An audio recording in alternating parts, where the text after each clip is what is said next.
Hello friends, I am Aprati. Welcome back to our channel plants space. आज हम बात करेंगे पैसीफ्लोरा यानी पैशन प्लांट के बारे में, जो कि एक फ्लावर वाइन है। ये एक फूल की बेल होती है और इसका फूल भी काफ़ी खूबसूरत होता है। डिफरेंट कलर्स में आता है, इसमें रेड कलर भी आता है, पर्पल एंड ब्लू शेड भी आता है। तो ये जो प्लांट है अभी इसको 1 साल भी नहीं हुआ है, फिर भी हमें काफ़ी अच्छे फ्लावर्स दे रहा है। 2022 की दीपावली के समय इसको लेकर आए थे, वो वीडियो आपको डिस्क्रिप्शन बॉक्स में मिल जाएगी, आप ज़रूर चेक कीजिए। और ये प्लांट कैसी मिट्टी में लगा था, फिर हमने इसको फरवरी मार्च में ठीक भी किया था। आप वीडियो ज़रूर चेक कीजिएगा, आपके लिए हेल्पफुल रहेगी। तो अभी ये पॉट में लगाया हुआ था और पॉट में ये हमने सोचा नहीं था कि इतनी जल्दी ग्रोथ कर लेगा, तो हमने इसको ट्रेलिस जैसा एक तैयार कर दिया था छोटा सा।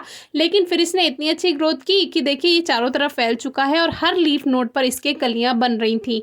कुछ खिल चुकी थी, कुछ खिल रही थी और कुछ खिलने वाली थी। तो अभी क्या है, कुछ दिन से इस पे फ्लावर्स कम थे, तो हमने सोचा अब सही समय है कि अब इसको नई जगह शिफ्ट कर देते हैं, क्योंकि यहाँ जो है ये नीचे नीचे ग्रोथ करता रहेगा, फैलता रहेगा, दूसरे प्लांट्स को भी ये पकड़ लेता है। ऐसे पकड़ता है कि इसमें ये टेंटिकल्स होते हैं जो कि दूसरे प्लांट्स को पकड़कर सहारा लेकर आगे की तरफ ग्रोथ करते हैं। तो ये जो फैलने वाली बेल हैं, अगर ये दूसरे प्लांट्स के आसपास फैल जाएं तो फिर दूसरे प्लांट्स को प्रॉपर धूप नहीं मिल पाएगी या इनको धूप नहीं मिल पाएगी, तो फिर ग्रोथ अच्छी नहीं होगी। तो हमने सोचा इसको अभी हम अलग शिफ्ट कर देते हैं। तो ये देखिए चारों तरफ से इसने जितनी जितनी नई शूट्स आई थी वो सभी फैला दी हैं, दूसरे प्लांट्स का सहारा लेकर ये ऊपर की तरफ ग्रोथ कर ली है। और इसमें जो टेंटिकल्स हैं, यानी कि ये जो बेल होती हैं करली करली जैसी कुछ, तो ये है दूसरे प्लांट्स को पकड़ लेती हैं। तो इसको हटाना बहुत आसान होता है, इनको कट कर दीजिए।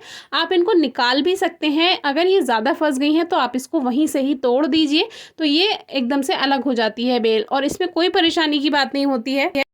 तो ये जो पैशन प्लांट है ये आप कटिंग से भी ग्रो कर सकते हैं। एयर लेयरिंग करना चाहते हैं तो लीफ नोड पर हल्की सी आप उसको स्क्रैच करिए, वहाँ पर मिट्टी लगा दीजिए और किसी पॉली बैग से बांध दीजिए।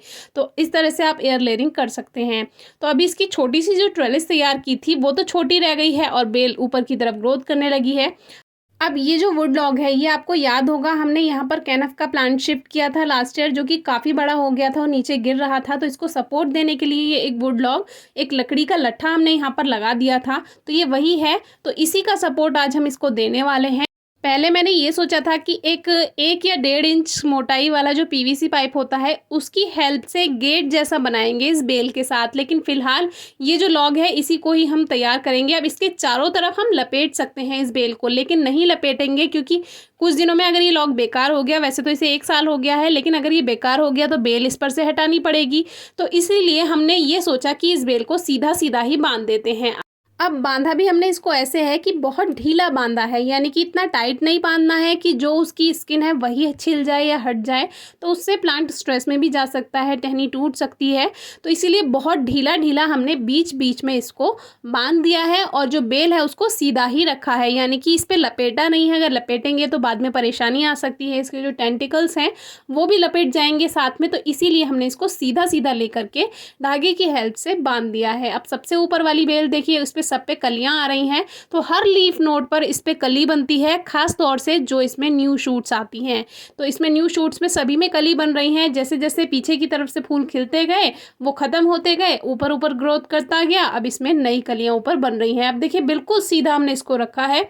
कल हमारे पास एक क्वेरी आई थी कि मुझे अपनी वॉल को कवर करना है तो मुझे कौन सी बेल ग्रो करनी चाहिए, तो फाइकस पोमेला हमने उनको सजेस्ट की। लेकिन अगर आप फाइकस पोमेला ग्रो नहीं करना चाहते और चाहते हैं कोई फ्लावरिंग प्लांट, तो ये जो पैसीफ्लोरा प्लांट है, पैशन प्लांट, बिल्कुल सही है किसी वॉल को कवर करने के लिए भी। आप एक नेट पहले दीवार पर लगा दीजिए और फिर इसको रखिए, तो जो नेट होता है उसको पकड़ पकड़ के इसकी टेंटिकल्स ऊपर की तरफ चढ़ जाएंगे और ये बेल इस तरह से उस नेट को कवर कर सकती है। तो आप इस तरह से भी इसको ट्राई कर सकते हैं, जैसे कि हमने ये लॉग पर लगाया हुआ है लट्ठे पर, ऐसे ही आप दीवार पर भी इसको चला सकते हैं। अगर आपके पास नेट नहीं है तो आप कुछ रस्सियां लेकर उसका जाल जैसा बना दीजिए, उसमें भी ये ग्रोथ करता चला जाएगा और सपोर्ट लेता चला जाएगा टेंटिकल्स की हेल्प से अपने, और फिर फैल जाएगा। और फ्लावरिंग तो आपने देखी ही, कितनी अच्छी फ्लावरिंग ये प्लांट करता है। सर्दियों में इसमें फ्लावर्स नहीं आएंगे, लेकिन गर्मियों में और रेनी सीजन में इसमें काफ़ी अच्छी फ्लावरिंग होती है। तो आप इसको ग्रो कर सकते हैं, कटिंग से ग्रो कर सकते हैं, नर्सरी से लेकर आ सकते हैं।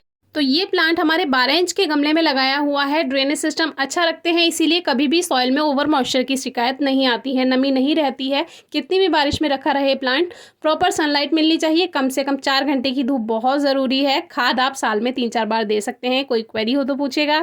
Thank you.